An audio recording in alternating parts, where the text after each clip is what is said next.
evening, guys. This is Teacher Gutenberg, and we are starting up another IELTS session held every Wednesday at around 7:07 or sometime after that.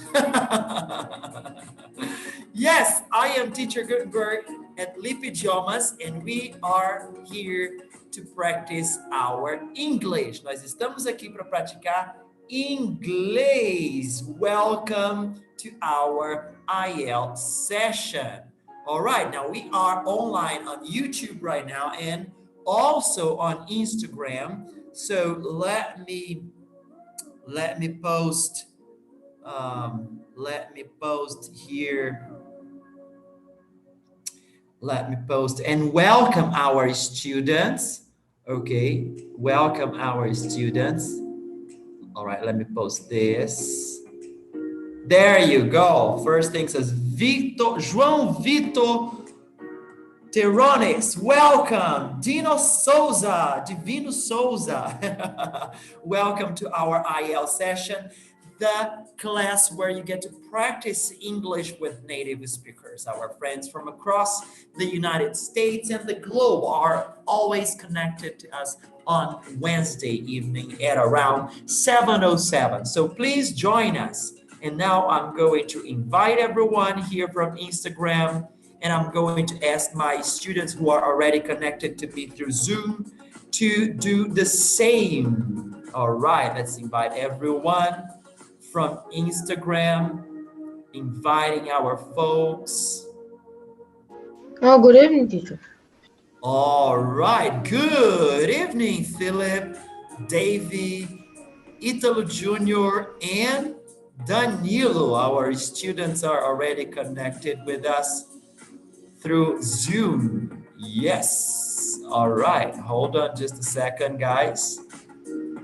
Hold on just a second, because tonight we are going to be talking about, now tell me, what would you like to be talking about this evening? What would you like to be talking about this evening, Davi? Would you like to pick a topic?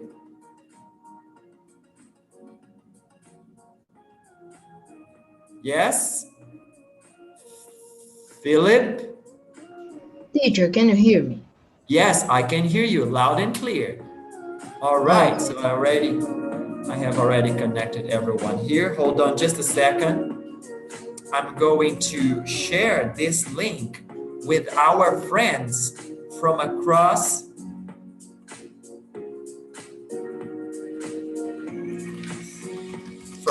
the globe through the waves of the internet. All right.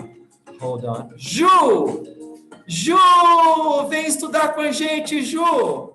Cadê você, mulher? Já fez a inscrição aí no curso gratuito? Eu tô te esperando, hein? All right. Vou mandar aqui o link para a galera da nossa IELTS Session de hoje. Sejam bem-vindos. Vai curtindo, vai compartilhando. Cíntia, Carla. E a gente já vai começar a falar com os nossos estudantes. E você que está aqui no Instagram, você que está aqui no YouTube, também pode conversar com a gente e praticar através de mensagens, né? E quem sabe até um bate-papo que a gente divide a câmera aqui, né? Deixa eu mandar aqui, então. Cadê aqui a galera? Timberly vai entrar para socorrer vocês. Vocês conhecem a Timberly, pessoal? É, a nossa personal assistant. Tá aqui, olha, quase destruindo o cenário. Vem aqui, Timberly, deixa eu apresentar você para a galera, vem. Deixa eu mostrar aqui você para a galera, vem. Come on, come here, baby. Gente, ela tomou banho hoje. Olha aí, a Timberly. Say hello. Hello, guys! Essa garotinha aqui que vai ficar, ó, neste Instagram aqui, tá, gente? Ela acabou, ó, ela vai entrar, ó. Olha lá, ó. Entrou, Ju. Entrou, olha aí, ó. A Timberly tá na área já. Olha aí. Timberly entrou. Lucélia, minha amiga Lucélia, acabou de entrar aí na live. vá curtindo, vá compartilhando essa live para a galera, vá clicando aí no coraçãozinho, que eu e a Timberly adoramos. E ela vai ficar aqui, fazendo bagunça. Yay! Yes, Maria. So cute, Maria Isabela. Maria Isabela, por que você não entra com seus colegas no Zoom? Hã? Princesinha do Lip Idiomas. A princesinha do Lip Idiomas, Maria Isabela. Voz de princesa. Vamos mandar esse link já aqui para a galera? E aí, o pessoal que está aqui no Zoom já vai escrevendo aí no chat os tópicos, sobre o que vocês gostariam de conversar.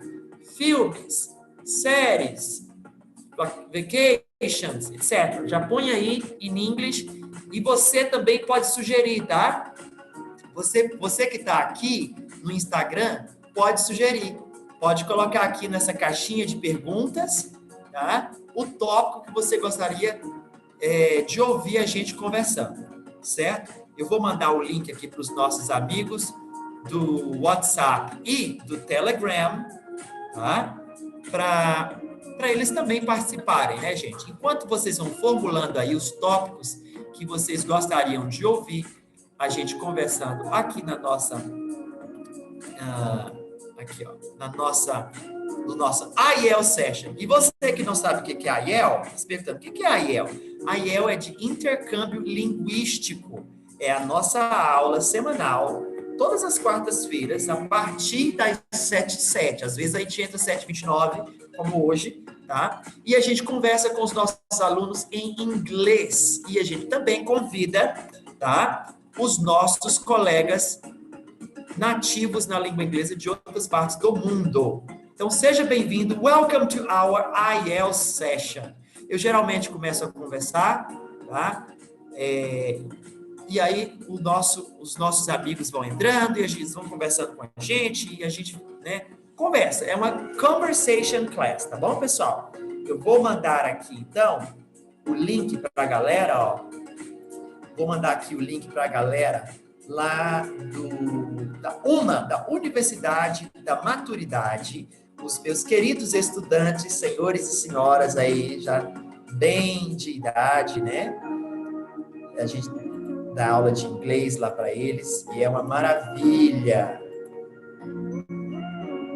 Ok.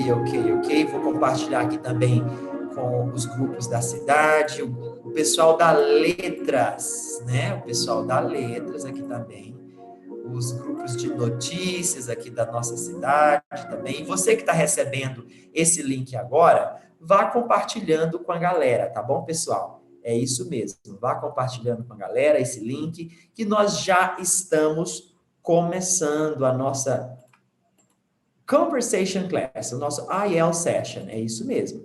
Tá? Vou mandar aqui para a família, claro. Vou mandar aqui para o pessoal da Letras também, os nossos colegas, amigos, professores de letras, né? Que estão aqui com a gente. E antes da gente começar, eu gostaria de agradecer aqui aos nossos parceiros, tá? Vocês podem conferir todos eles lá no nosso site e também nos destaques do nosso Instagram.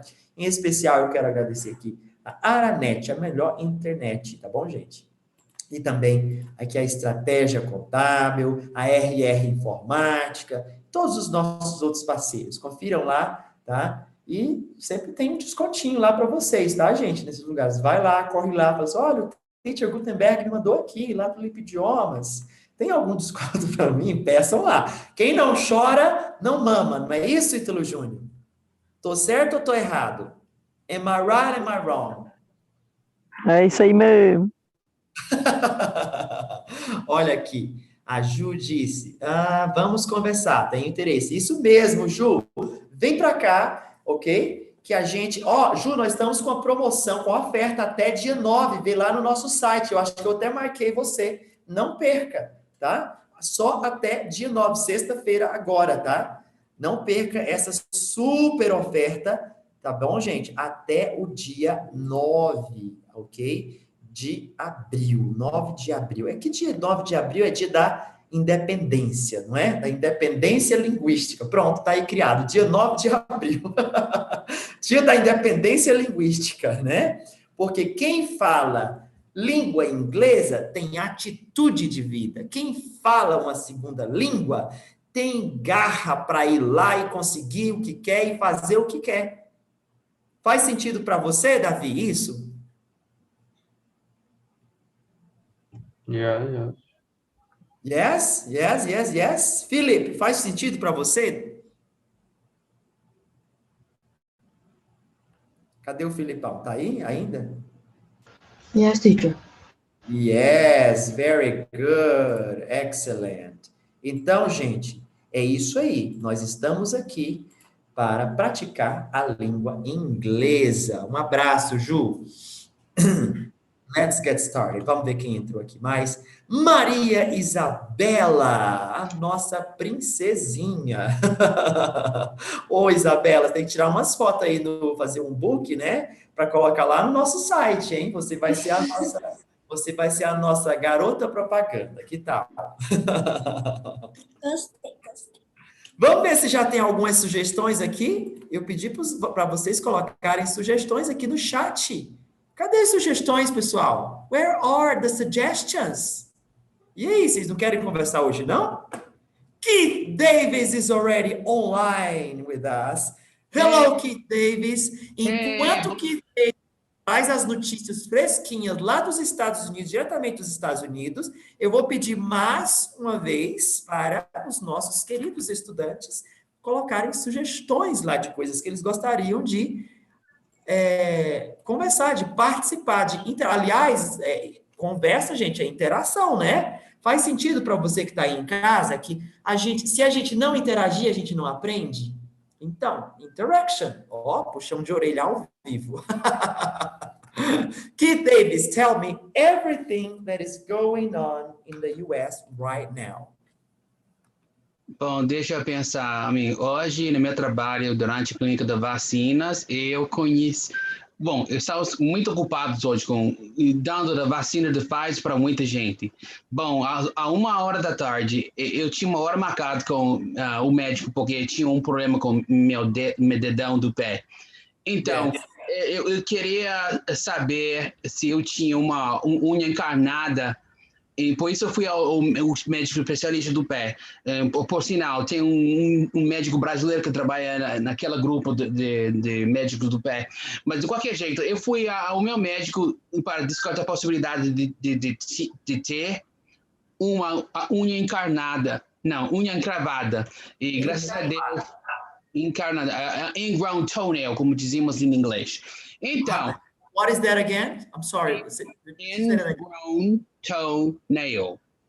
Ingrown toenail. Ingrown toenail. Is that what you said? Uh-huh.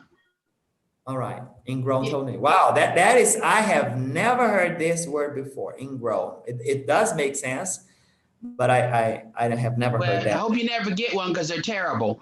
I know. I think I've already had one way back when I used to be an AC cleaner with my former brother-in-law. We used to go, from city to city cleaning each and every AC. Okay, so yeah. So anyway, I used to wear those boots, and those boots. Anyway, the doctor checked. O médico examinou o meu dedão do pé e aparentemente tem um pouco de tendinite, porque ele percebeu um pouco de inchaço lá.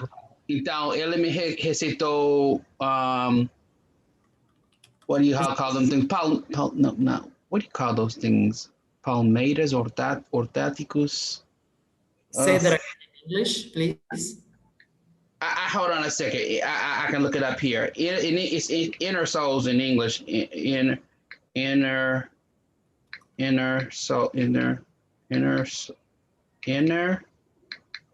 soles.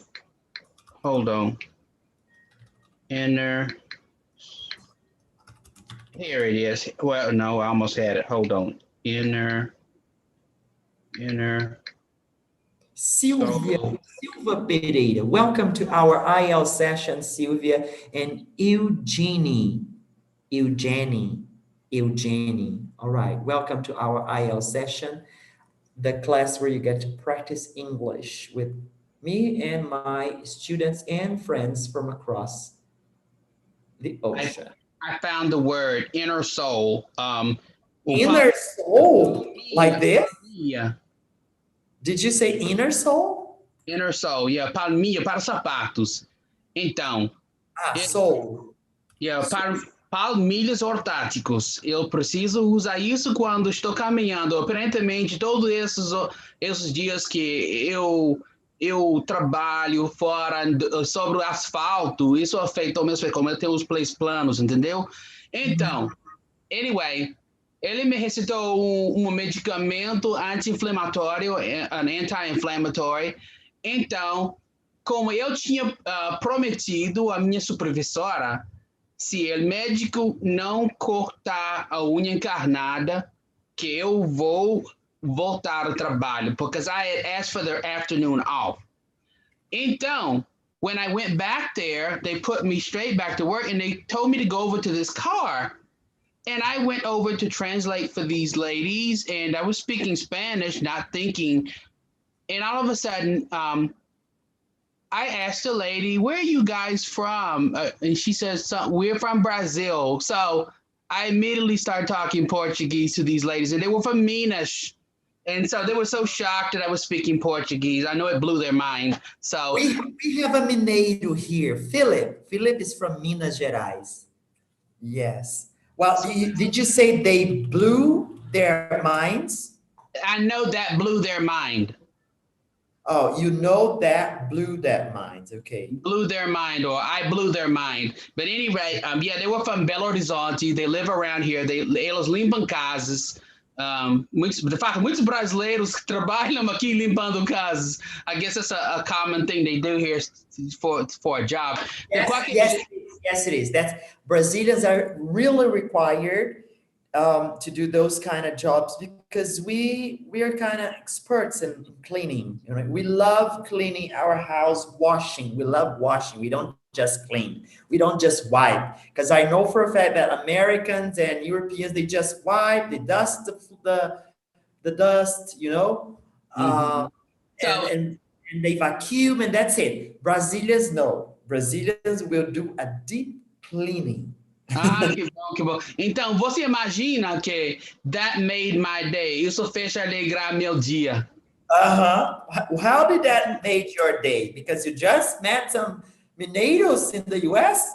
Yeah, because I can speak Portuguese on my job, even though supostamente eu não devo estar interpretando, mas eu só passei um tempo com elas e falo alguma coisa em português para elas, expliquei o que precisavam fazer depois de ser vacinada e depois eu fui fazer outra coisa. Because, you know, tem um dever nessa clínica limpar os tablets e esterilizá-los com um certo álcool com gel, entendeu?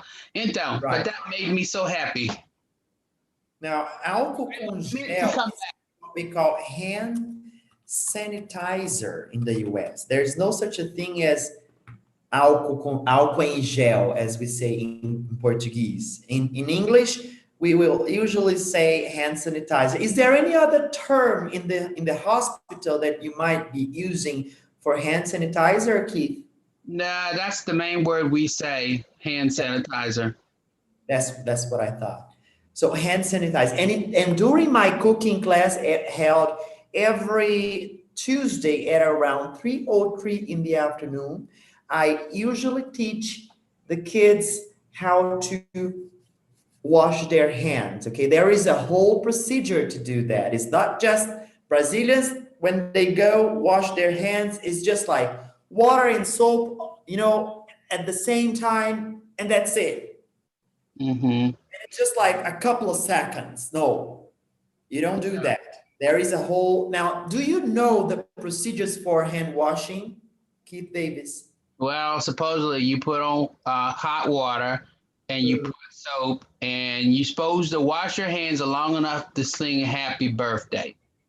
Say that again. That's supposed to tell you how that you wash your hands long enough. Obviamente, eu não sempre faço isso, mas eu me tenho problemas no trabalho, alguém me acusou de não lavar as mãos depois de sair da sala de banho, não sei como eles chegaram a essa conclusão, mas água passada, you know. How can I say água passada? What is the saying that Americans usually use to say águas passadas? Yeah, nossa, me deu branco. I just forgot. Is it water under the bridge? Water under the bridge, yeah. Yeah, that's what I heard. That's water under the bridge. Mm-hmm. Yeah, bridge. It's ancient history. Some people say that. Some people say that? Ancient history. I mean, that's just something people make up. That's Oh, not ancient history. Yes, ancient history. I've already heard that. Ancient history. The ancient is another word for old, guys. Mm-hmm. Yeah. Yeah, de qualquer jeito, elas têm que voltar em 2 semanas. Espero estar de volta trabalhando nessa clínica quando elas voltarem. E assim eu posso passar mais tempo para treinar meu português com elas. So, but who knows? There probably going to be some more coming. I tried to tell them that, and maybe I need to get my certification quick because I think we're going to have more Brasileiros coming because they apparently there's quite a few living in my area, and they don't all know me, but they're probably about to. Well, you're probably going to stumble upon them every now and then, just run into them like in the mall. Are the malls already open in your area? Yes, everything's open. Almost everything's open here. Oh, that's good. Almost. Yeah. Supostamente o número de casos está diminuindo após as vacinações. Supostamente. Eu não posso confirmar isso. I know how those things go, So far I haven't gotten mine, so I have my reservations, so I'm waiting. Yeah, I know. I understand. I don't like to have a day of fever and chills, calofrios, chills. I don't like that type of stuff. Mm-hmm. Yeah, but that is like the after effect, the counter effect of the vaccine. Yeah. They were warning the people you may have a fever or some chills or flu symptoms for 24 hours or the next day, and I'm just thinking, oh no, eu não quero ouvir isso. I don't want to hear that. Yeah, well, that would totally put you in bed, right? Well, I don't want to do that, not even 24 hours. I mean, somebody said, get the shot on the Friday, you'll be sick Saturday, and you'll be better Sunday. I'm thinking, no way. You think I'm going to ruin my weekend? No way. Flavia Guimarães is just connected with us on Instagram. So I wanted to invite you to join us in the Zoom session so you can talk to us, Flavia. You need to come to the Zoom session. Go there and check it out. Click on the link and join us in the Zoom session, okay? We are waiting for you. We want to talk to you this evening, okay? Let's practice English, Flavia. We have our students going to Instagram. Yeah, come on, Flavia. I know you're really chatty. You love talking. You will love practicing your English in this class. So please join us in the Zoom right now. I'm gonna send you the link straight away, actually. Hold on. Yeah, so Davi, Philip, Isabella, any suggestions? Anything that you would like to talk about this evening? Italo Jr. You guys are so quiet this evening. So quiet. Hello, teacher. Yes. I'm here. So what would you like to be talking about this evening? Italo Jr.?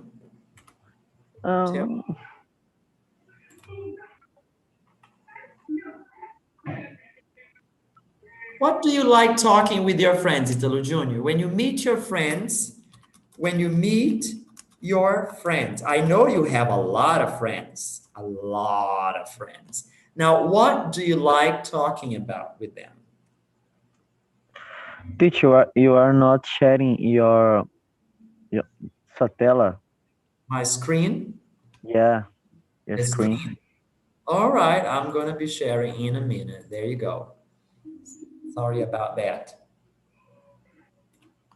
So when you meet your friends, what do you like talking about? How can I say o mesmo de sempre, teacher? No, I don't want to hear o mesmo de sempre. Não, não, não, não é isso, não é isso. Same old stuff. Yes, same old stuff. Eu ia dizer assim, o mesmo de sempre que eu converso com eles, que é não que eu falo para vocês, entendeu? So that's what I wanted to. What is the same old stuff that you talk with your friends? É isso que eu quero saber. You know, teacher, about movies, about heroes, games.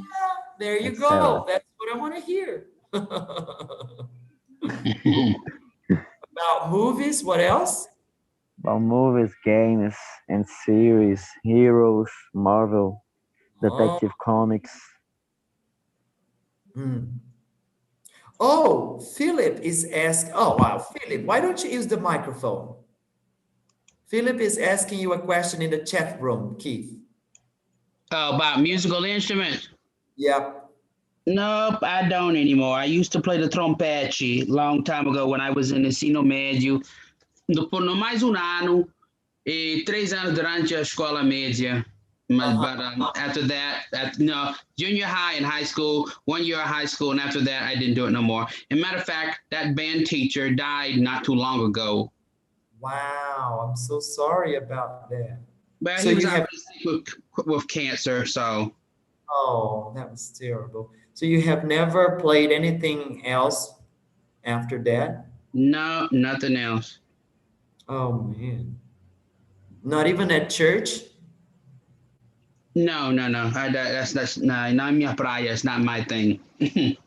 It's not my, that's a good expression. It's not my thing. Na minha praia. It's not my thing. Is not my cup of tea the same expression? Yeah, I mean, but most people nowadays are saying that's not my thing. It's not my thing, yeah? Because I every now and then I hear someone saying, it's not my cup of tea. Yeah, it's basically the same thing. Não é minha praia. Yeah? Não faz o meu tipo. Yeah, I think it's a little bit different.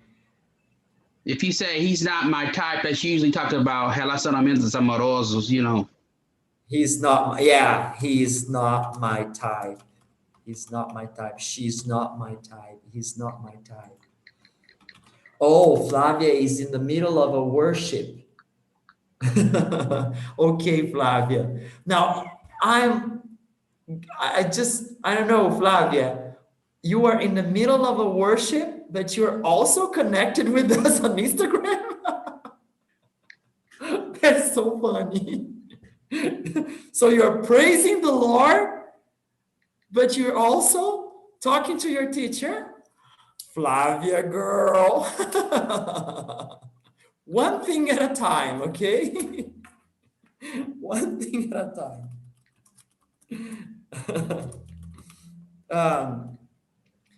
Davi. So tell me, Davi, what's going on? Everything is okay. Yes. So what you been doing lately? What, teacher? What are you doing lately? The same of all days. And watching animes, watching films. Now tell me about cartoons. this anime addiction you have. What?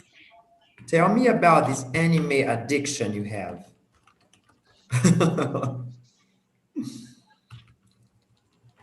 Anime addiction. Tell me about it. What is your favorite anime? Let me see. I watches I watched a lot of anime. I don't Yeah. have a favorite, but You like all anime? what did you? Do you like all anime? Yeah, yeah. Oh, Mm-hmm. And what my one did you watch it? I watch a How can I say romance? Novel? Romance. A romance anime? Is that so? Yeah. Is there such a thing, Keith Davis? Romance anime? Romantic anime? Romance or bromance? Yeah. Bro? Did you say bro? Yeah, bromance is Yeah. a that's a yeah, that's I hear that more in like media, Mm-hmm. talking about movie stars of the same sex that have a real close intimate relationship, but Mm-hmm. they're heterosexual. They're not, the other thing. I So they know. call it a bromance. That just means they're really good friends. Like there was just two movie stars. Their name was Corey Haim and Corey Feldman, and they were like brothers. They always hung out with each other. They did everything with each other. And so it was said by the media that they had a bromance instead of a romance because they were so close. I And know. Now, but does that apply to like if you enjoy anime? not that I know of. Yeah, because I think he was saying that the last anime he watched was a romantic one. I mean, the genre of the anime. He was talking about the genre. The genre, yeah. I don't Okay. know. I've never heard it used in that context, but then I don't know much about anime, so I'm just now starting to get back into Japanese. Hopefully I can get on this one app and make some Japanese friends, and then that'll motivate me to read this book to the end and learn more Japanese than what I know right now. I've got these Japanese movies Mm-hmm. on DVD here. I used to watch them as a kid in English when they were dubbed, and uh, by miracle, I found them all in Japanese. I think they were pirated, so because that store Video Kaiju is no longer online, so I just assumed that these things must be pirated. And I've looked all over to see if they sell them anywhere else, and I don't think so. So unless I go to Japan, so I am going to treasure these things right here. Nobody is going to borrow them. No, sir. No, sir. And I love it. Even though I can't stand a dub film. You know what I mean? It just I know what you mean. I can't Dub. stand it. I mean, they'll have a girl doing a little boy's voice, and it don't sound right. And then I listen to Japanese, and it sounds so natural, not artificial. And I'm thinking, oh, even though I can only understand a word or two in Japanese, dozo, kaize, kudasai, dono, doitashimashite, yorotsuku, and a little word here and there, but it sounds so much real. Yeah, that's right. I gotta tell you, I prefer original soundtrack. I do prefer original. It sounds more realistic. Yeah, you're right. Yeah, so anytime I watch a movie, Uh-huh. watch it in the original. I mean, that's how I prefer it. And I thank God for Netflix because you can watch the subtitles in French, or you can watch the subtitles in English, and you get at least, of course, you can also have it dubbed too. But I don't recommend that no more. I just want to hear how it really sounds. Uh-huh. Now, Netflix can be a good source of films if you are a language student, but you have to pick those films, they were produced in their country, so they will come with the original sound and the original language. You know, I think it's a film, the most recent production, French production on Netflix called Lupin. Lupin. And it's Teacher, yes, how Philip? can I say por enquanto? In the meantime. In the meantime, yeah. For now. For now, I think it's way cooler to say for now. In the meantime sounds a little bit formal. Well, we say it. We say it. Yeah. What you want to say? Por enquanto, eu vou aprender português. For now, I'm going to learn Portuguese. Yeah. I would say for now. In the meantime sounds a little bit formal. Yeah, but people do say, yeah, it's both are okay. Yeah. You know, por enquanto, in the meantime, eu vou falar com a minha mãe sobre esse assunto. You know, it all depends do contexto. O chave é o contexto. Yeah, the key is the context. Okay, the context is that's something that practically every class I'm talking about the context. The context is really important in my methodology. So I tell them about the context all the time. Okay, so the context is key. So what was your question again, Philip? How can I say por enquanto? In the meantime, for now, one of those two are okay. Do you have a question and where you get to use one of those? No. Oh, you just wanted to know this, right? Yes? Eu perguntei, how can I say eu perguntei só por saber mesmo. Oh, yeah, I've just asked. Yeah. Só por saber. Oh, God. So para saber, out of curiosity, yeah. Out of curiosity, yes, there you go. I asked out of curiosity, okay? But most people are gonna say, I was just asking. I was just curious, I was just asking. I was just asking. Yeah, that's a good one. I was just asking. I was asking out of curiosity is more formal. Mm-hmm. I was just curious. Yeah, I was just curious. I was just asking. Yeah. All right. Thank you. So Keith Davis, you were talking about the films, right? We were talking about the film. So there is this French production called Lupin, and it's pretty interesting if you're watching the original film. Okay, I mean the film with the original soundtrack, you know, or with the original sound effects, because that will sound more natural. The problem is that the subtitles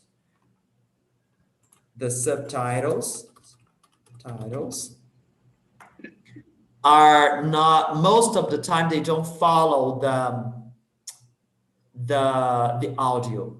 Okay, it's subtitles don't follow the audio. They are, what do they call it? It's not shortened.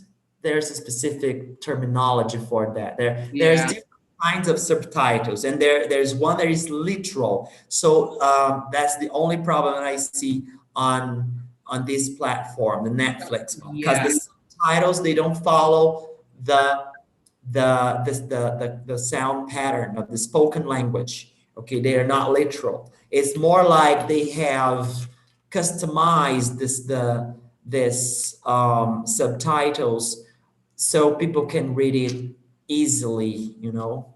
Well, here's the thing about it is, it goes back to what we talked about so many times. It's not always an equivalent. Mm-hmm. And here's the other problem with that, even with subtitles, if you don't understand the culture, the humor, and all that stuff is not going to make sense to you. And I mean, don't get me wrong. I like to watch French movies because I like to hear French. I like to watch Italian movies or even Brazilian movies, but because I'm not from that culture. I've never lived there. I can't. The sense of humor, is very different, and in that sense, I would prefer an American movie, but it's just the humor is different there. The culture is different there. What might be funny to me may not be funny to them, and what might be funny to them may not be funny to me. I've had once in a while somebody will tell me a joke in Portuguese, or somebody will tell me a joke in Spanish, and then I'm thinking, I don't quite get what you're saying.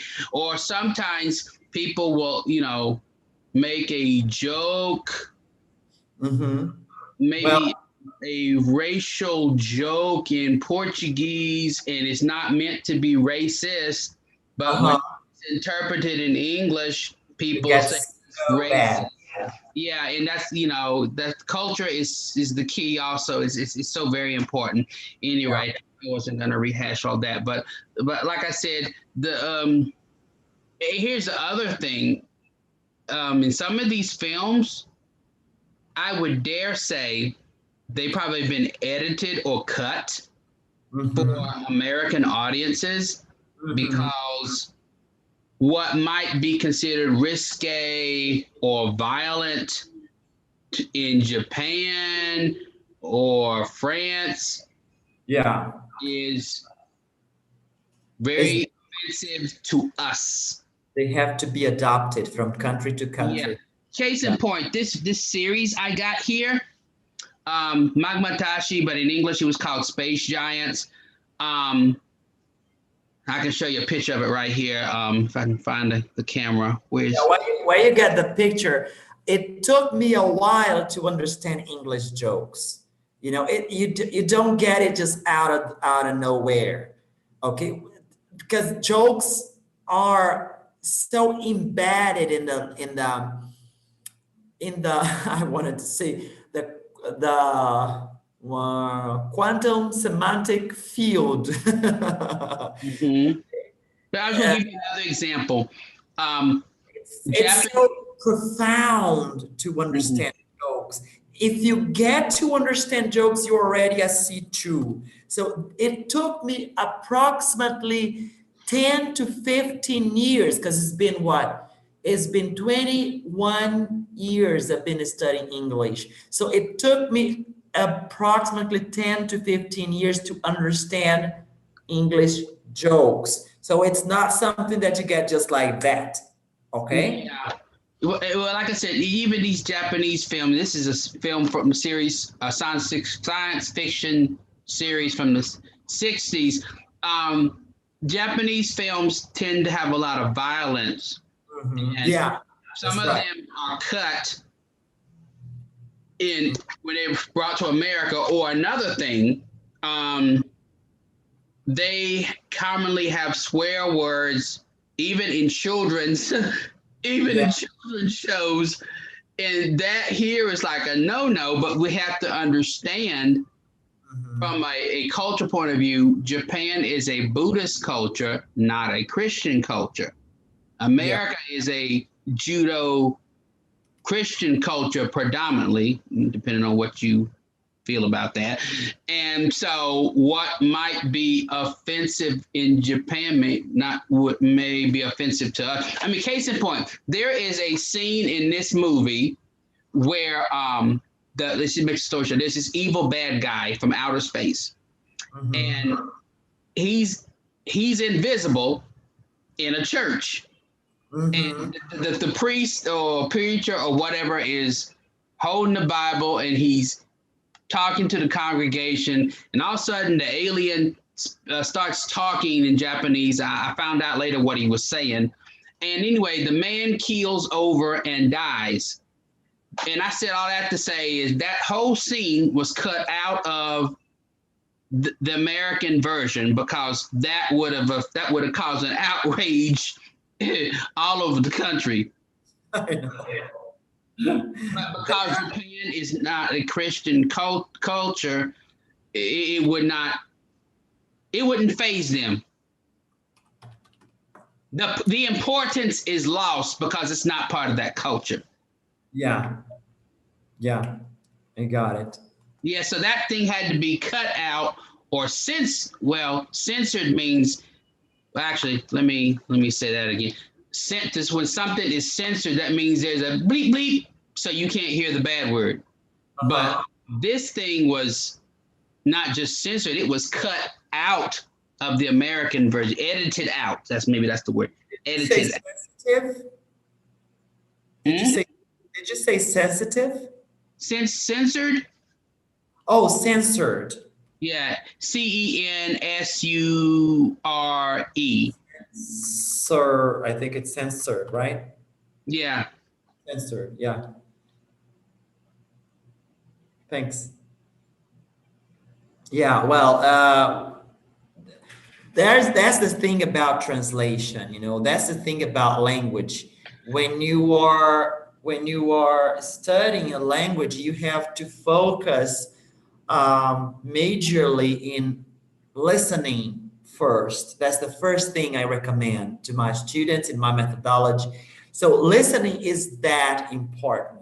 Then you have to, in order to develop your communication, you have to, it's like you get a cell phone, you have to keep on installing apps and apps according to what you want out of the cell phone. So I am a teacher, you're going to find only, well, most of my apps are related to teaching, okay?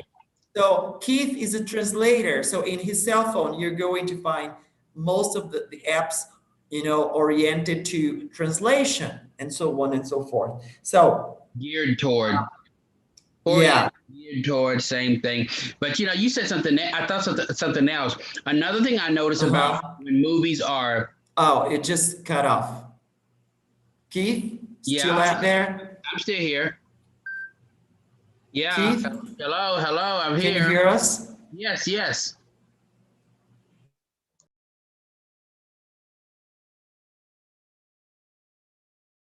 Hello. Vocês estão ouvindo, gente? Acho que ele travou. Acho que o teacher caiu.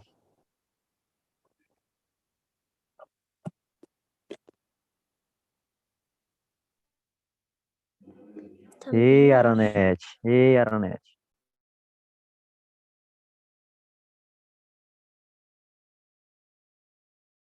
Bora ver, Aranete. Já tem uns dias que a internet dele tava meio ruim. Right, we are back. But what I was going to tell you was that we were talking about censor. Yeah. Okay. There was a part in this series where the superhero Goldar, as he was known in English, he attacks these men. In the English dubbing. When the guy passed out, they said he fainted. He fainted. They said he died. No, he meant he died, right? Yeah, but yeah, it's just incredible. I can't wait to learn more Japanese so I can see the difference between the censor, I mean, what was really said and what really wasn't. I got it. Yeah. Well, I commonly find myself when I'm watching a film in the movies, I commonly find myself laughing alone, you know, like in the middle of the movie. So I'm the only one laughing at the joke because I'm listening to the original, but everyone else is just reading the subtitles and you cannot get the joke out of the subtitles. Well, I tried to watch this Brazilian movie with subtitles in Portuguese, and this was a film that was based in the favelas. Yeah. And it was so slangy. Yeah, a lot of slang. I couldn't understand what they were saying, even with the subtitles in Portuguese. I just said to myself, "Ooh, I don't want to talk this way." No. Well, was it City of God? No, it was called. Let me look. I can find it for you right here. Where's my tablet? Was it a copy film? No, it was called, let me just look up here. Brazilian. We've been producing a lot of films and series in the past, 20 years? Yeah, because Brazilian. Yeah, Brazilians have been producing a lot of stuff. Hey, Timberly, what are you doing in the back there? Come on, here. Come on. Are you going to bring my scenario down in the middle of the live? No way. All right. Hold on, not Circle Brazil. Let me see. What was the name? It was about a teenager and oh goodness, what was the name? But anyway, it was just so much. Oh, here it is. Sintonia. Sintonia. Well, I haven't heard about this one. Sintonia. Yeah. It's hold on. What is it about? Is it about the favelas? Yeah, I mean, well, you can't really see. I'm sorry. Not the favelas. Yeah. Well, you can share your screen. If I stop sharing my screen, you can share your screen. Hold on. This is on my tablet, so this is on my tablet. You're on a tablet. That's okay. But anyway, it's just, I think, no, this, like I said, I don't want to talk that way. That's terrible Portuguese. I know, yeah. Hey, Zika, como que você tá? Zika, mão. I was like, oh, no. No way. I think Zika, that sounds like a disease. Well, yeah, Zika, I've heard that when I was teaching at a school, about 2 years ago, I guess, 3 years ago, I guess, 3 years ago. Yeah. So I used to hear that a lot. That was kind of common, but Zika was something like an error, a mistake, or something that went wrong. They use it like cool. Yeah, anyway, really? In the movie? This is the DVD I was telling you about. And there's this thing called Dicionário Informal. It's a website, and it has it there. It's all slang. I think, oh, great. Anyway, this is the movie series from the 70s. I'm watching it, and all in Japanese. Oh, boy. You might not remember it, but it's an old one. But I loved it as a kid, and I'm loving it as an adult. Even though it's all in Japanese, I can at least appreciate it because it sounds so real. I can barely see. Can you show me again, please? What is the title again? Magmatashi. Oh, all right. Ambassador Magma in English, but like I said, we called it Space Giants when I was in elementary school. But I used to watch it every day after school. Would you mind posting a picture of it in our WhatsApp group so I can check it out later on? Yeah, I know it's in Spanish, but I don't know if it's in Portuguese. Well, I don't think I have ever heard about it. It's old, but I love it. I love it. What do you call it in English again? It's Space Giants. Space Giants. Yeah, and you'll see they even renamed the characters in English where the Japanese had a different name for it. I mean, it's just, I don't like dub films. That's what I'm trying to say. Neither do I. I can't stand them. I can't stand them. Yeah, it's just terrible. I know the translators, they put their heart on it, but they get so much limited because they have to work with a very limited space to put the right words. So they have to make very tough decisions. I know because I took a specialization course on translation, and one of the subjects was oriented to subtitling, So one of the works that I can do actually nowadays is subtitling, but I don't like it because it's so, it's not tough. It's like even if the subtitle is close, it's not the same thing. Like this woman in this one movie called Mercenários do Galáxia. The Galaxia, she was saying, our creed is live fast, fight well, and have a beautiful ending. And the Portuguese is saying, vida rápida, live fast, boa luta, uma bela morte. That's terrible. It's not quite the same, but I get what they're saying, you know. That's exactly what we were talking about the other day about language transferring. Sometimes you cannot just, transfer the sense of one language into the other. Okay, that's why our students in general will have this common practice of putting Portuguese into English. They will speak English. They will use the English words to represent the way how they speak in Portuguese. Here's the other thing. This is one reason why. That's very common. That's why, I heard the other day, well, there's the expression, I have a doubt. How do you say that? No, don't ever say that. Nobody knows what you're saying. Yes. That's what I was explaining the other day. How can I say I have a doubt in English, Keith Davis? Just for the record, because I was talking to my students. You're just gonna say in an everyday talk, we say, I have a question. Yes. But duda and dúvida and dúbio, that's a Latin language thing. We don't say that. Just like you guys say, if somebody says, você conhece Nova York? Tu conoces Nova York?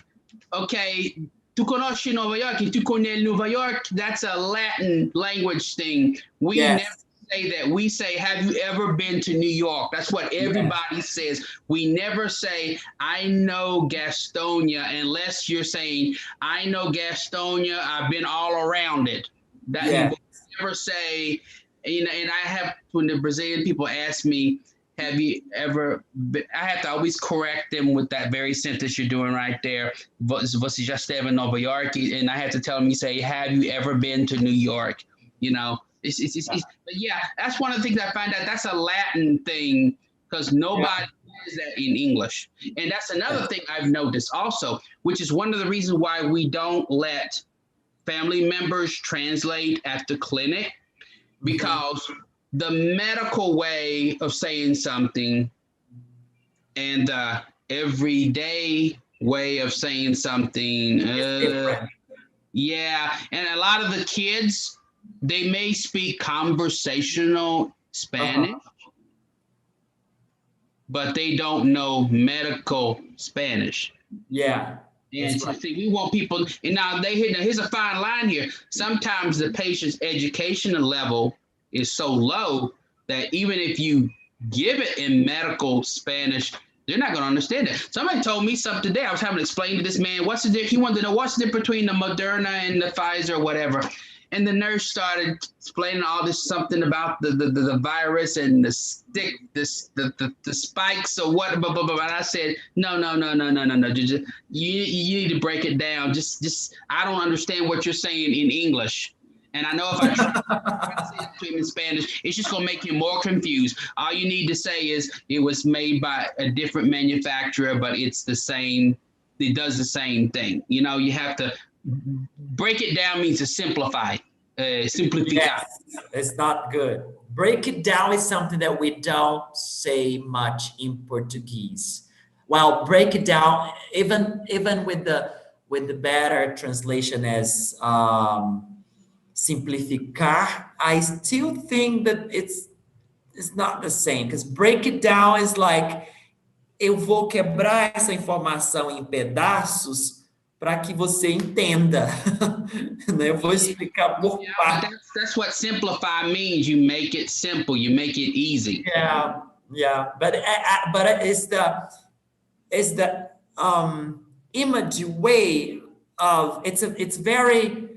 I would say that break it down. It's very metaphorical. It's a very metaphorical verb. Okay. Mm-hmm. That's why I find it kind of difficult. Yes, it is simplificar, but I find it kind of metaphorical. Okay, you need to break it down. Isn't that interesting? The students, that there's things you say in Portuguese, but you don't say in English. Uh-huh. Even though grammatically This is Correct. we don't say that. I'm thinking there's something else. Let me see. Pleased to make your acquaintance. That is very, very, very, very, very, very, very, very formal. That might be something you might hear more with upper class people or British people, but in everyday language, people are going to say, nice to meet you. Nice to meet you. That's right. Nice to meet you. Yeah. Nice to meet you. Now, how do we call someone that is not a friend or even a colleague and you have met only a couple of times? An acquaintance. An acquainted, that's the word, okay? Conhecido. Yes, acquainted, yes, an acquainted. All right, so you can say no, acquaintance. Oh, that's the verb, right? Acquaintance.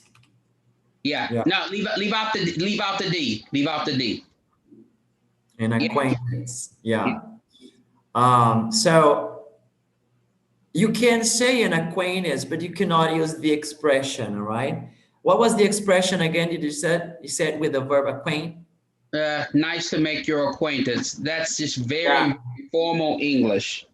I have never heard that, actually. We say it. I mean, people say it, but it's only when somebody's trying to upper be class, proper and very formal and that sort of thing. Yeah, upper class. That's totally upper class. I mean, you might hear it in a college class. You know, I don't know if it's the same thing in Brazil. The people in the upper class or in upper echelons of the university or whatever, they use this highfalutin language that nobody understands. I'll never forget the time. I know what you're talking about. They do that in Brazil, especially professors will do that. And it's kind of like, I know that because I've already worked, with the university and I've been around them, and they kind of have a competition. Yeah. Yeah, it's like they're trying to impress. They're trying to. Yes, that's the word. Yeah, they're trying to impress. One time I had to go to and they say things like, "Oh, I have already read this philosopher, the whole thing." I give you a good example. I think lawyers try to talk this way. Yes. Okay, I remember the time I had to go to jury duty, sessão do júri. Sessão do júri. Jury duty? Yeah, and so it was a murder case, and we had to be interviewed. We had to be interviewed or cross-examined by the lawyer to see if we would be biased, to see if we'd be a good juror member, because they want people who are not biased at all. So, and it was a capital punishment case, which I know they don't have that in Brazil, and they don't have it in a lot of countries. But at any rate, and so the question the lawyer asked different people were, are you for capital punishment or are you against capital punishment? So people would say either yes or no. And so here the lawyer would say, so Mr. Gutenberg, sir, so you are affirming to me, sir, under no such circumstances, despite the overwhelming odds of the accumulating evidence, despite your personal opinions about the say that you would under no circumstances whatsoever, despite the circumstances, consider capital punishment. And you're like, and the whole purpose of them to talk to you like that is to confuse you. Yes, that's very prolixo language. What did you call prolixo the other day again? Remember that I explained the meaning of highfalutin language, I guess. I don't know. Highfalutin. Yeah, I think that was the I mean, so anyway, he tried this to this one guy from around here. And this guy, he was a white guy. He was from a smaller town here. And you could tell he didn't have a lot of education. I mean, he would be pretty much what you would call a redneck. Okay. And so he talked this way to this guy. And the guy said, Hey, man, I don't know what you saying. And that whole jury cracked up laughing. And so the judge had to tell the lawyer, please rephrase your question. Now, Keith Davis, would you care to explain to our students the meaning of the expression redneck, please? That's hard to explain because there is no equivalent. It's basically a white person from the South, from a lower class, usually not very educated, very. Let me look up something that could explain it better. But I'm giving you our equivalent because I'm from the South, and let me see if I can shrink the. I think we would translate it more like a caipira, right? Yeah, something like a caipira, but it's like a racist caipira. A racist caipira. Yeah, they rednecks tend to be very racist, even though they say they're not. Hold on, let me look this up here.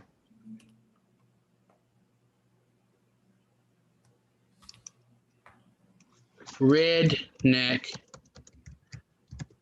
So this is redneck is a type of person, okay, guys? Yeah, so this a working class white person, especially a politically reactionary one from a rural area, that still doesn't totally give. They're a white member of the Southern rural laboring class, a derogatory term chiefly but not exclusively applied to white Americans perceived to be crash and unsophisticated, closely associated with rural whites of the Southern USA. It's similar to the meaning to cracker, hillbilly, and white trash. Oh, boy. I'm trying to think. Don't ever use that word. It's usually a lower class white person, not with a lot of education. Here it is. Let me see. Here's another one. Are they from a specific region? Yes, they're from the South, but I'm talking about, let's see, a bigot or reactionary, especially from the rural working class, an uneducated white farm labor, especially from the South. They're just lower class people, not well educated, very set in their ways. They tend to be prejudiced.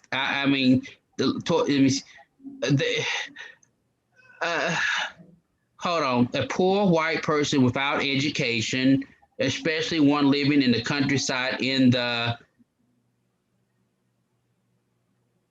Southern USA, who has prejudice equals unfair and unreasonable ideas and beliefs. Yeah, it's like a poor, lower class white person from the South that tends to be very narrow-minded and very prejudiced in their ideas and beliefs. And prejudice. They wouldn't last in Brazil. Oh, I know one. You know one? I know two Brazilian ladies here married to some people like that because when two Brazilian ladies married to rednecks. They don't know these social implications. They really don't. And so I met one lady and I met her husband, and I immediately picked up he didn't like black people. He might like Brazilian people. He might like Hispanic, but he don't like black. And I could pick up the vibe right away. I like this expression. I just love this expression you just used. I can pick up the vibe right away. Yeah. And there's now we also call it use another expression here. I forgot how to say it in Portuguese. Vibe.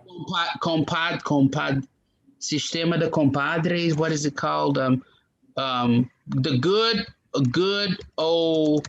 That's another expression. Good old boy. The good old boy. That's another. It's like this, and this is no equivalent in Portuguese. This is a man who embodies some or all the qualities considered characteristic of many white men of the southern USA, including an unpretentious, convivial manner, conservative and intolerant attitudes.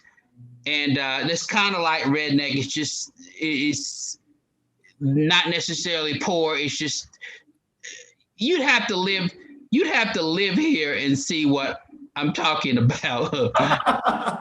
That's where I wanted to get, some of the things in language, you have to get by them, you have to live them, that's why I asked you to explain to students what those expressions were all about. Not to sneeze here, sorry. I see that Danilo is online with us. Hey, Danilo, good evening.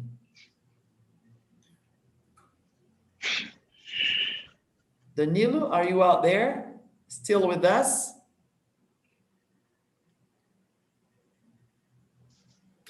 No, teacher. No, you're not with us? No. Okay. All right. You mean you don't want to talk, right? Mm-hmm. Now, it's interesting though. I found out this from watching the movie. I did not know this. Down south, the good old boy system is different from the good old boy system up north. The good old boy system up north is mainly Irish Americans and maybe some Italian Americans. Where I think you are talking about the Peaky Blinders, right, Italo Junior? The good old boy, the Peaky Blinders. Do they kind of involve themselves in kind of mob?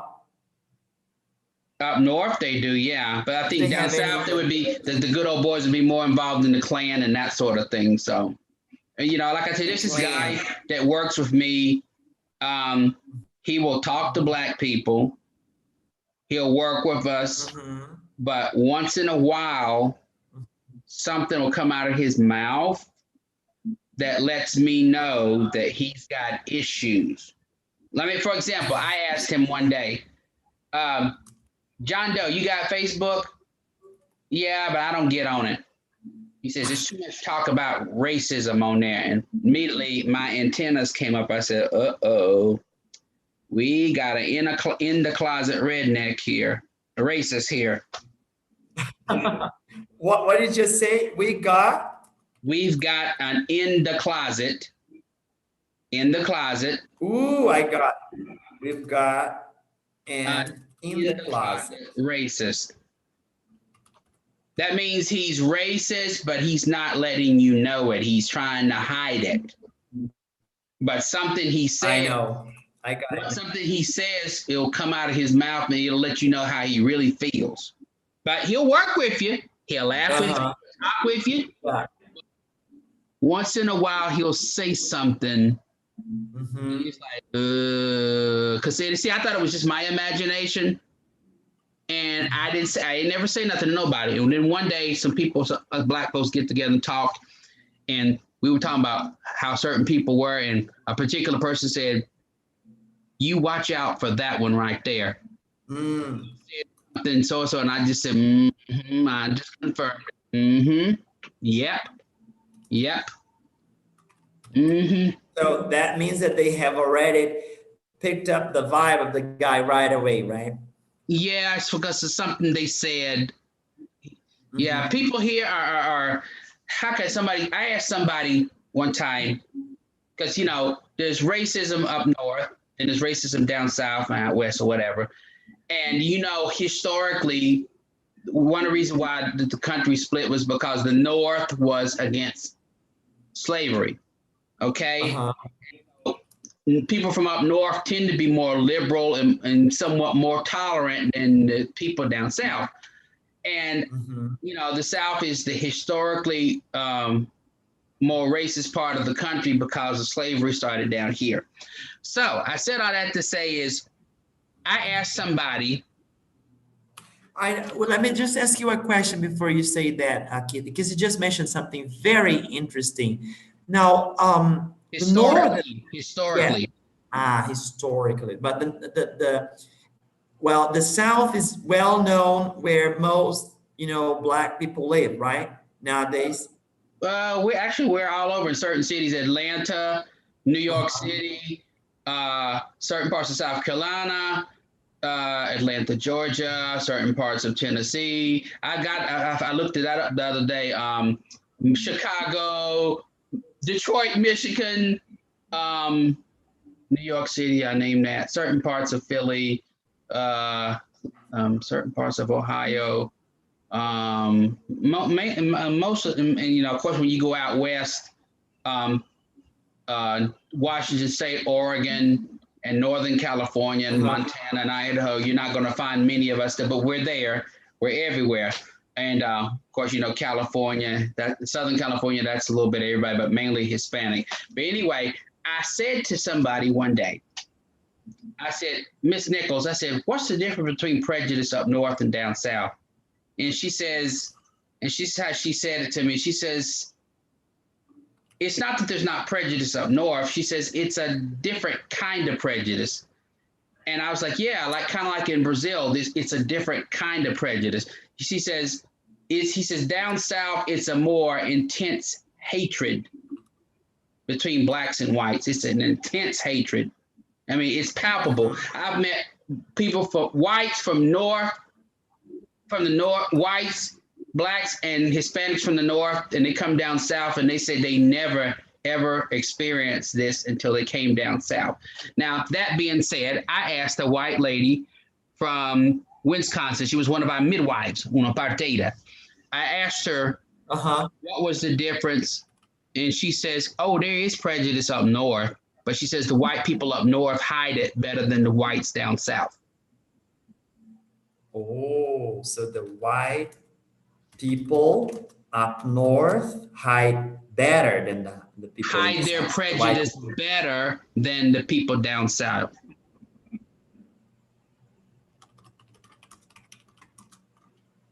Better.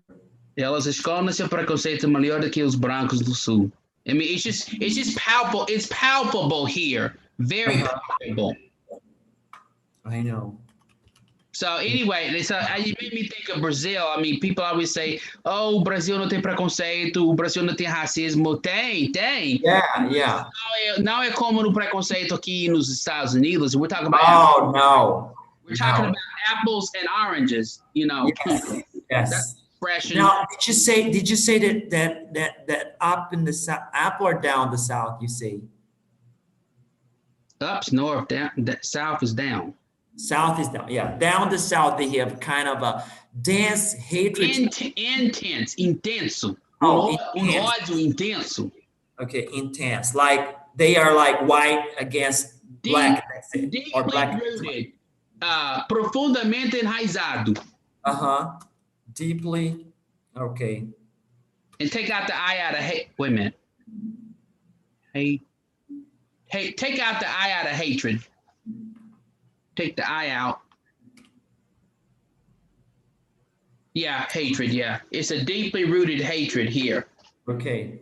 Yeah, because, for example, the churches up north have been more integrated long before the churches down south were. Oh, I got it now. That's why they say they say in the South, we're like living in the Idade de Pedra, the Stone Age, They say we're, 20, 40 anos atrasado. Wow, really? Yeah, totalmente. Yeah, and people from California, right?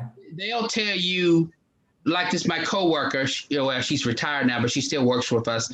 And she said I'm from California, and California is socially more progressive than East.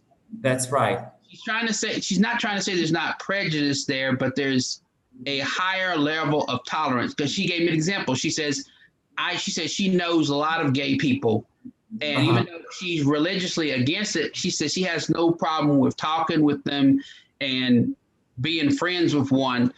But she says in the South, I mean, I had a lady tell me one time. She decided to tell me this, but she was from California. She was a Hispanic lady, And she decides to come out of the closet and tell me one day. And she said to me, she says, I have to hide it here. She says, I can't be myself here. And where was here again? The South, where I'm living. She says, I can't be who I am here. I have to hide it. Oh, I see. In California, people don't hide it. But you see the cultural Yeah, that's right. The cultural difference in the country. Yeah, I've had New Yorkers tell me also, a lady from New York, she says, I hate it down here. I said, why? She says, because I can't be myself down here. And what she meant in that case was New Yorkers tend to speak their mind, as I told you before. They speak their mind, they say how they feel, and people are used to that up there, that upfront confrontational type attitude. But their mind, it is probably they probably have like Jamaican blood.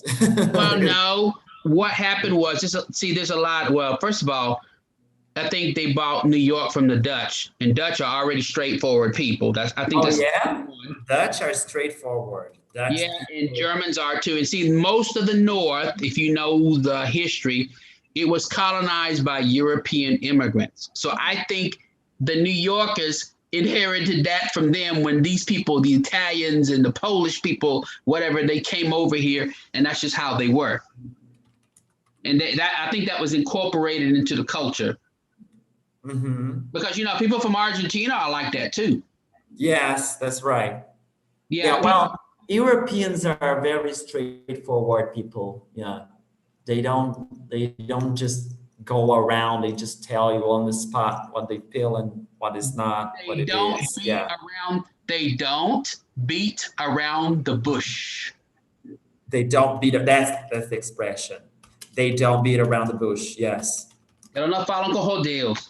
Elas falam exatamente o que elas querem dizer. Yeah. Doesn't care how it comes out. And like I said, that's my theory. That's my theory. Because it seems like wherever you have a lot of European descendants, they tend to act like that also. Be it Uruguay or Argentina or I don't know what, maybe Australians might be like that too. I don't know. Australians are difficult people. But British people are like that also. I remember one time I had some British neighbors and I went to visit them and I went in their house and we were just talking a while and all of a sudden the guy says, hey, would you mind leaving? I got something to do. That's very British. He said it so polite, but he said it polite, it was direct. Yes. It was direct, it was sort of kind of hurt, Yeah, I know what you mean. Well, Australians are like that, but they grew up in an island, so they kind of. But they do, and they're descendants from the British. So they went cuckoo. They're descendants from the British. Somebody said there used to be a penal colony, so. I know they're descent from the British people. That's what I'm telling you. They are like the British people, but then they grew up surrounded by water, so they went cuckoo. But yeah, and they're not as friendly either. Because I told you I met another coworker. He works in a different department, but he's from Indiana, and and we're at this COVID clinic, and he won't hardly speak to me. I mean, he's very taciturn, very reserved, very not much to say. And I thought, and his sister's like that too. And so my immediate interpretation of that is, wow, they're not friendly. Oh, they're a snob. Oh, they're prejudiced. But see, I don't really know that. But the more I talk to them a little bit more, they're just not they're like the French. The French do not openly open up to you. Germans don't either. Dutch don't either. Most people in Europe don't. But once you break the ice with them, Yes. uma vez que você quebra o gelo com elas, então você ganha uma vida para toda a vida. Yeah. Yeah, that sounds more like Europeans. So Europeans don't open up that easy, right? And you know, down here in the South, we're known for our Southern hospitality. We say hey to strangers, blah, blah, blah, blah. And in New York, in the North, it's totally different. You don't converse with people you don't know very well because you don't know what they want. Yeah, you guys are more like Brazilians. Brazilians are to a certain extent. Yes, to a certain extent. That's right. You know, I think when Brazilians open up and talk to you, they really want to be your friend.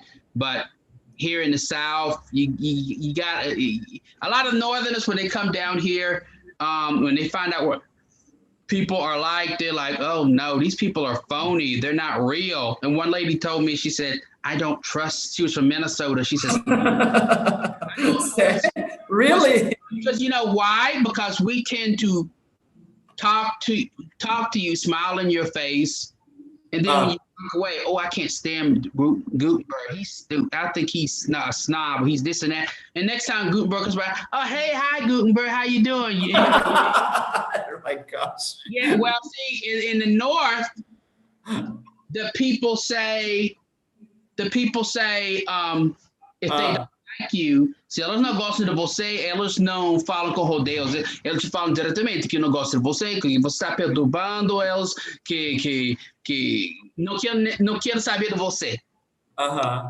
E ponto final. And that's it. And that's it. So, when they come down, quando vêm ao sul, elas interagem com os sulistas. They don't beat around the bush. Então, elas dizem que, oh no, these people are phony here. And I have noticed that when Northerners come down south, some of them, not all of them, they tend to gravitate with other people who are from up north. Because the culture is the same. Yeah, I mean, I had a guy tell me, he said he was from New York, but he says his girlfriend's from Chicago. Right. But even though there's two different states, they're more alike than different. And so he has more in common with her than from somebody down here. And also another example about that is I had a guy, he's from Connecticut. Right. He sells hot dogs here. He's a hot dog vendor. And he told me, he said when he looks for a lawyer, he looks for a Jewish lawyer from up north. And I said to Joe, why? He says, because I want somebody that understands my culture and my way of thinking. Wow, that's so interesting. And there are people who are like that are somewhat prejudicial. I mean, they prefer a white doctor, or they prefer a black doctor, or they prefer a Hispanic doctor. They want somebody. Do you think that is prejudicial? I mean, given the way how America is built, or actually was built up until today, you have so many different kind of people, but they still marry with their own, they still live in their own neighborhood. They still get there, even though they don't call themselves racist or stuff like that. It seems like natural people they say they're not racist, but they are. Bond, even though they work together, they are friends, etc. But at the end of the day, they will marry with someone from the same culture. They will have their own religion, etc. Do you think that is racist, or is just like you said, some of it is and some of it's not. There are still people I have Yeah. talked to Black providers, and I said, Aston, do you ever feel a vibe from white patients? She says, yeah. Yeah, I can feel it with some of them. And I know this one Black nurse, she said when she first came out of nursing school, she had a job at a hospital or something many, many years ago. And she said this white lady spit on her, old white lady. She said, "You monkey, don't you touch me," or something like that, just something very racial or something very offensive. And I said to Teresa, I said, did you actually take that? And she said, well, what could I do? I was a brand new nurse, just out of nursing school. All I could do was wipe off my face and keep going. And I had another case where I work, this doctor's dead. He said this doctor was white, the patient was white, but the CHA, the assistant, the CHA was Black, and the patient said, you can stay, but she can't stay. And Dr. Henry knew what he was talking about, and he says, I can't do it without it. And he took off his gloves and walked out. Wow. And then there was another white lady, she told me, she's a nurse. She said she had a friend that was a Black nurse that she worked with, and this old man, white man, he didn't want the Black lady touching him. And he said, and Miss Linda told him, she says, Mr. So-and-so, sir, that was very rude of you. And she is the only nurse that's working with me, and you need to be turned over so you can breathe. I can't do it by myself. So I suggest you apologize to Mrs. So-and-so. But you still have, what I'm getting at is you still have people that are like that. Yeah, that's right. Now me, like I say, I have a white medical doctor, a white foot doctor. I've been to a Puerto Rican doctor. I have a Vietnamese dentist. I did have a Hindu doctor one time, and I thought, well, I don't know if this is going to work because that's a different culture. But I gave her a chance. You gave her a chance. I gave her a chance, but we just weren't connected because she only spent 5 minutes with me in the office. She only spent 5 minutes with me. And Really? Yeah, I mean, I was just here. So she barely looked in your face and she said, okay, that's it. Bye-bye. Yeah, almost every time. And I just said to myself, this ain't working. I got to find somebody else. So I preferred somebody not necessarily of my culture. I do, but somebody that spends time with you, regardless of what color they are. I know how you feel. Last time I went to the doctor and I paid a good one, you know what happened? He spent more than 5 minutes with me. But look what happened. I sat, behind his computer. So pretend I am the doctor right now. He was, I was seeing him. So he just was typing. He barely looked on my face. He just said, what's your name? I said, oh, my name is Gutenberg Posisiu. Where are you from? How old are you? That's it. So you go to that room and then you go to the CAT scan, do whatever, and then you follow someone else and that's it. So it was approximately like 15 minutes. It was just like asking a bunch of questions and that's it. I felt like what? Like an object, something like that, Yeah, that's the new doctor I had. She's like, she said, sit on the table. She says, breathe. Breathe, Mr. Davis. Sit here. Sit here. Commands. Take these pills and you'll feel better. Have a good day. Bye-bye. I'm thinking, oh, no. Really? It's like that every time. Every time. I was like, no. I don't like that. Now, obviously, here's the other thing. Some people from Hispanic cultures, their concept of time is different. They tend to como se chama em português, devagar, elas costumam do assunto, elas te contam uma história muito, muito longa, and we don't have time for that here. Yeah. we're like, everybody's running, right? hi there, how can I help you? Okay, blah, blah, blah, blah, X, Y, Z. Okay. Our system of time is very different. And they want to talk. It drives me crazy. I mean, one day I was on the phone with this lady, and she's telling me, I said, my son, he's got this. I think this. Can you think the doctor can see him? I said, okay. All right, let me look for you an appointment. And she just goes on and she's going on. Anyway, the doctor's over here tapping her foot. I need you in room number 5, please. And finally, when I'm finally done and I'm about to get off the phone, oh, I need another appointment for my other child. And I just finally said, ma'am, I'm going to call you back. The doctor's waiting. Well, they don't get it. They're still in no time is different, right? ¿Cómo se llama? Mexican time or something like that. Hora mexicana, coisa tipo assim, sei lá, não sei. Yeah, well, I think that's called cosmological time. Like their cosmology, they have a different perception of time, in their culture. No way. Well, cosmology is the whole world view, how you view the world, So that's the cosmology. So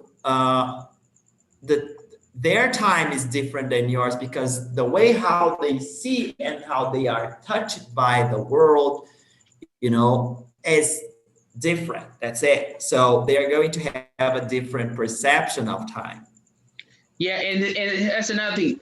New Yorkers are like that too. They're just time efficient. That's why they're more task oriented. More relational oriented. I like that.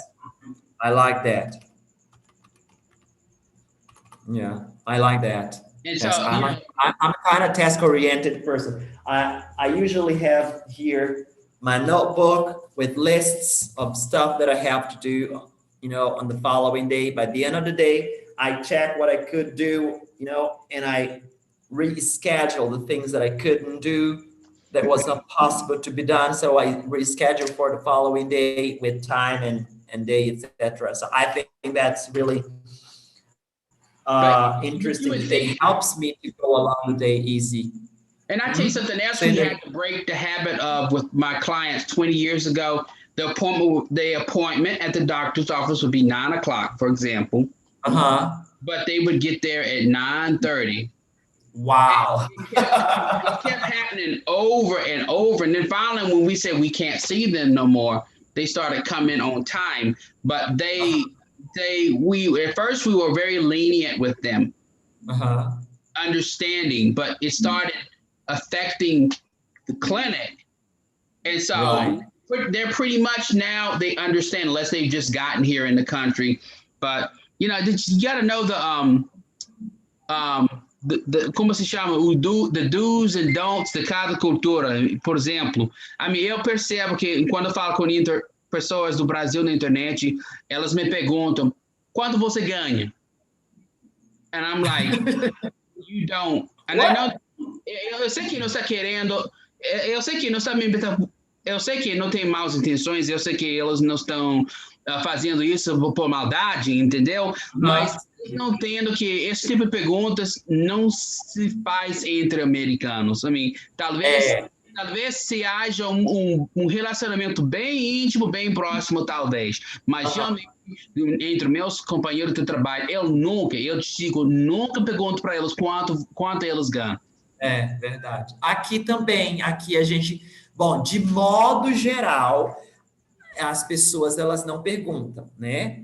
Mas é comum você ver que esse tipo de pergunta surgir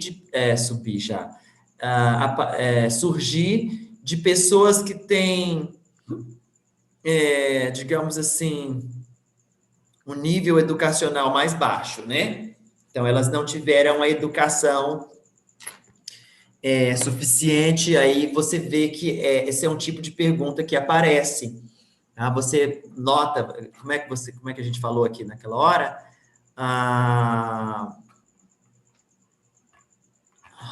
What was it? You have to use tact, Yeah. But yeah, I mean, you just don't say that.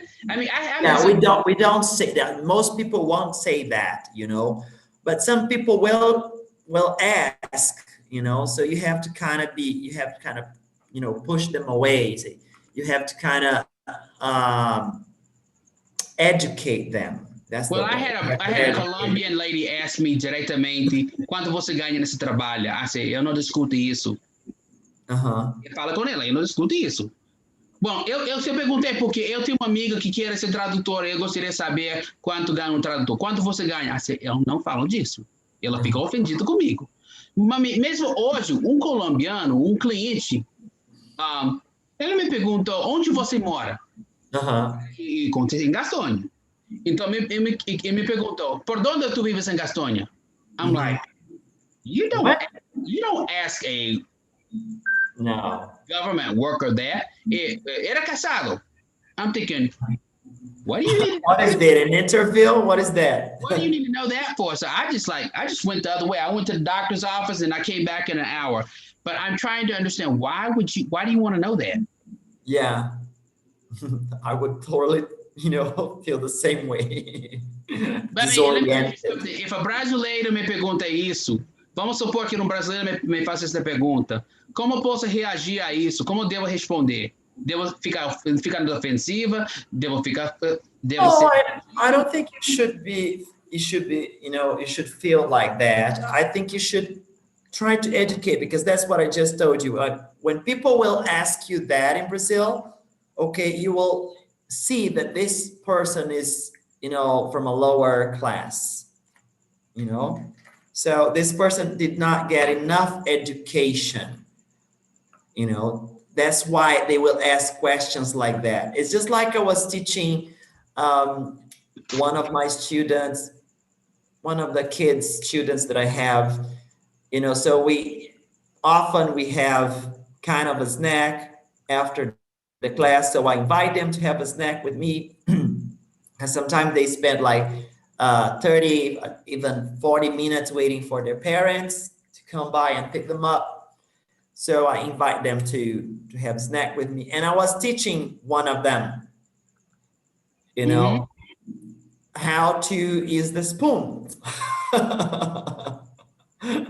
Because he was picking the spoon, he was taking the spoon into their mouth like this, and he was like making that noise, like as if he was chewing the very own spoon, The teeth were clenching in the spoon. So we don't do that. So I was explaining him, we don't do that. That's not how we use this utensil. So I was explaining him the difference, why. So I was kind of educating him why he was using like that and how he should be using.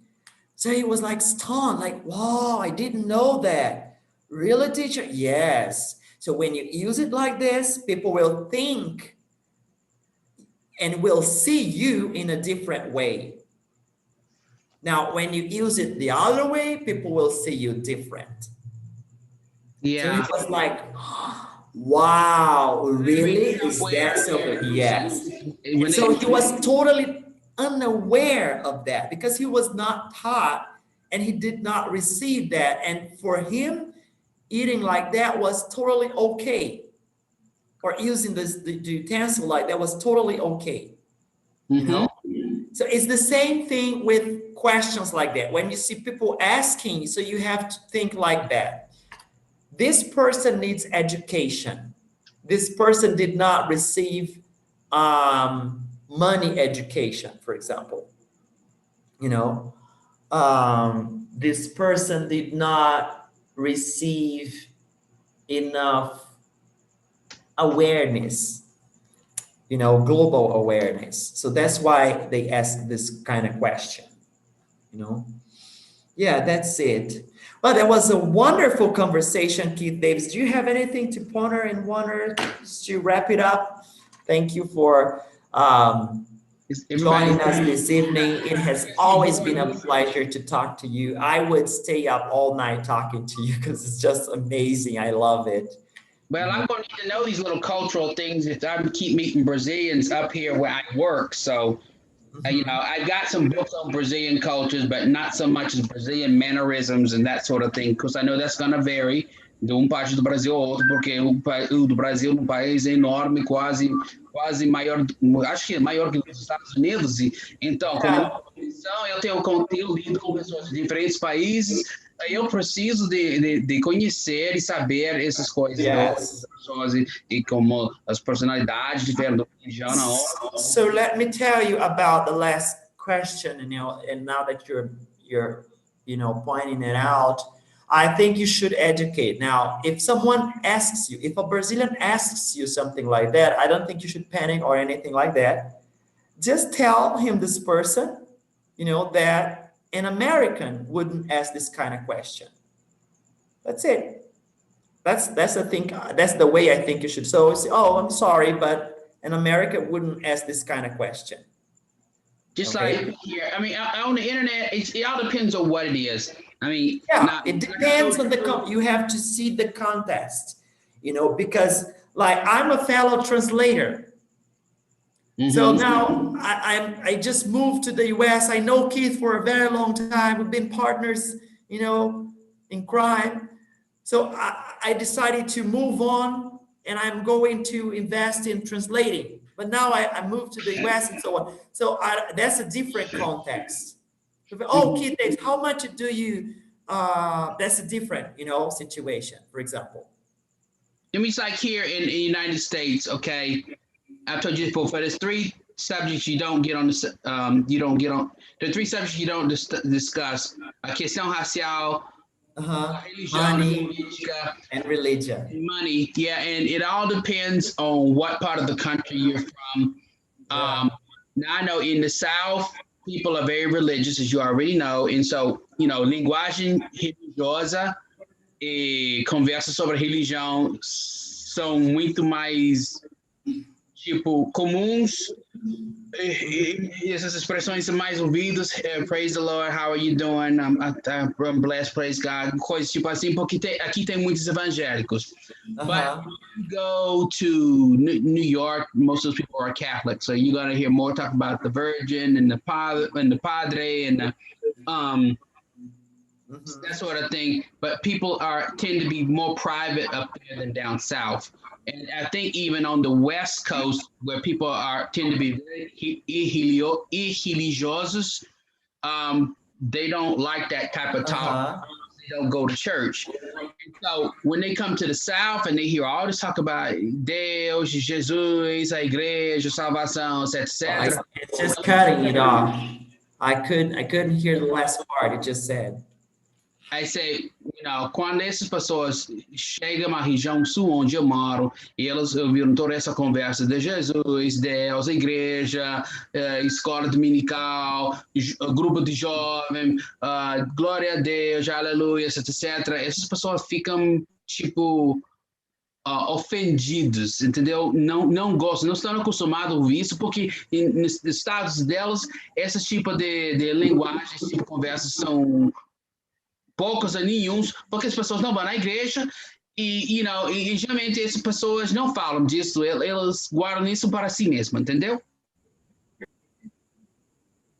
You understand what I'm saying? And so they'll tell me, you still there? Hello? Hello?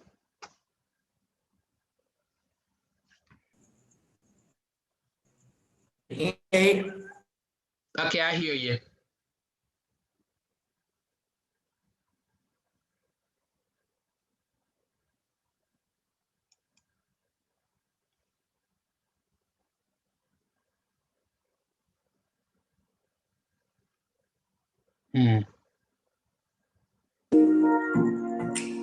Oh, he's back. I never left. But anyway, what I was trying to say was they get offended. If you ask them, what religion are you? They get offended.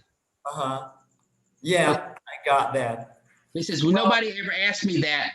in Oregon. Nobody ever talks about that in Washington.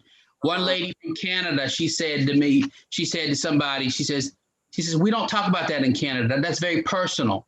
My other coworker from England, she was like that. Right, I got it. She says, well, did you get it? Yeah, I did get it. Thank you. Thank you very much for your contribution this evening, Keith Davis. You've been a wonderful partner. Thank you. I'm looking forward to seeing you here next Wednesday at around 7:30-ish, okay? So we're usually online after 7:07, but every now and then we are online at around 7:29, okay? So thank you very much, and you have a good one. Right, está combinado, fechado, né? All right, everyone. Thank you for joining us this evening. Obrigado você que está nos assistindo pelo Instagram e também pelo YouTube, os nossos estudantes aqui pelo Zoom. Na próxima semana tem mais. E amanhã, ao 12:03, nós temos o quê? Storytelling Class. É isso mesmo. Você vai aprender inglês com histórias, com fábulas da literatura internacional. É isso mesmo. Amanhã, Storytelling Class at around 12:03. I'll see ya! Good night, Keith. Bye-bye.